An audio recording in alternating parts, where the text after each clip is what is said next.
আসসালামু আলাইকুম।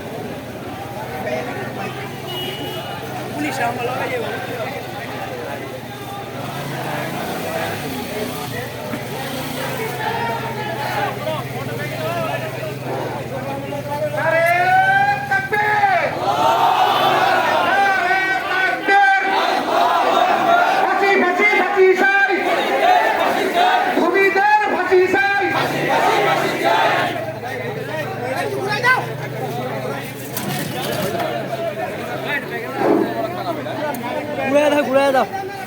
সংগ্রামী সাধু বন্ধুগণ, আপনারা জানেন গত পরশু টঙ্গী ময়দানে নিরীহ নিরস্ত্র মুসল্লিদের উপরে, ঘুমন্ত মুসল্লিদের উপরে সামরিক বাহিনী, সন্ত্রাসী বাহিনী যেভাবে আক্রমণ করেছে এবং তিনারা শাহাদাত বরণ করেছেন, আমরা তীব্র নিন্দা এবং প্রতিবাদ জানাই। এবং সাথে সাথে এই আজকের এই প্রতিবাদ সমাবেশ, এই সমাবেশ থেকে আমাদের একটা নিবন্ধনের প্রশাসনের প্রতি বিনীত অনুরোধ করি, অনবিলম্বে এই সব প্রার্থী সন্ত্রাসীদের হত্যা করতে দেওয়া হবে না। আমরা প্রশাসনকে বলতে চাই, আপনারা আজকের পর থেকে কোন কার্যক্রম কালীগঞ্জে যেন করতে দেওয়া না হয়। আর যদি তারা কালীগঞ্জে কোন অবস্থান নেয়, তারা কার্যক্রম চলে, কোন কালীগঞ্জে প্রতিভাবের আগুন চলে উঠবে, এই আগুন থামাবার শক্তি তখন আপনাদের থাকবে না।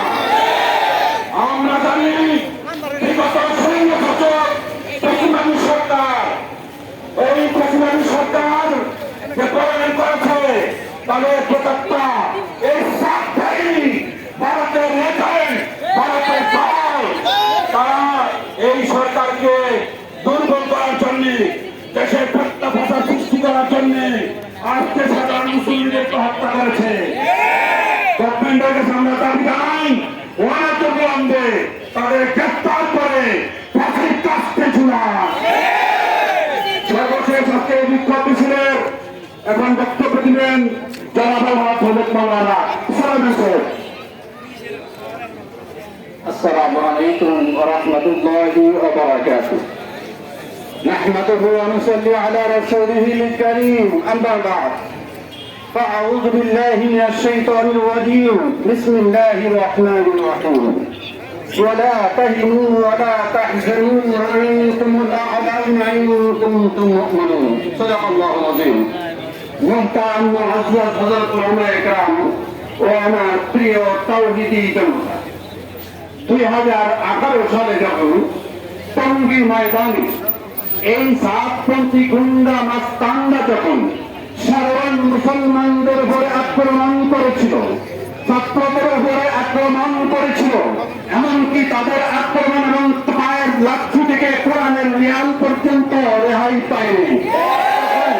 মানুষের মধ্যে একটি বিভ্রান্তির সৃষ্টি হয়েছিল যে আসলে ব্যাপারটা কি। গত পরশুদিন যে নেককারজনক যে আন্দোলন, যে প্রতিহিংসা, অর্থাৎ তারা যে হিংস্রতার পরিচয় দিয়েছে, তারা নগ্নতার পরিচয় দিয়েছে, তারা বিহার মুসলমানদের ঘুমন্ত অবস্থায় তারা অস্ত্র সহ সমস্ত মুসলমানদের উপরে আক্রমণ করিয়ে পুরো বিশ্ববাসী প্রিয় মুসলমানদেরকে জানিয়ে দিয়েছে যে তারা ইহুদির নাসারার দালাল,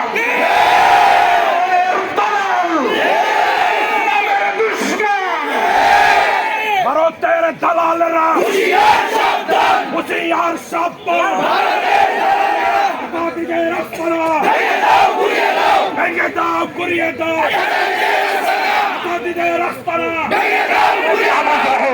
গঞ্জায় হবে না আবু জাহেল, শাইবা, উতবা, ওই সমস্ত রাসূলের দুশমনদেরই আল্লাহর রাসূল সাল্লাল্লাহু আলাইহি ওয়াসাল্লামকে রাতের আধারে শহীদ করার জন্য প্রস্তুতি নিয়েছিল। কিন্তু আইয়ামে জাহিলিয়াতের যুগে একটা নিয়ম ছিল যে কোনো ঘরের মধ্যে ঘুমন্ত অবস্থায় কোনো মানুষকে হত্যা করা যায় না। তারা চেষ্টাও করে নাই।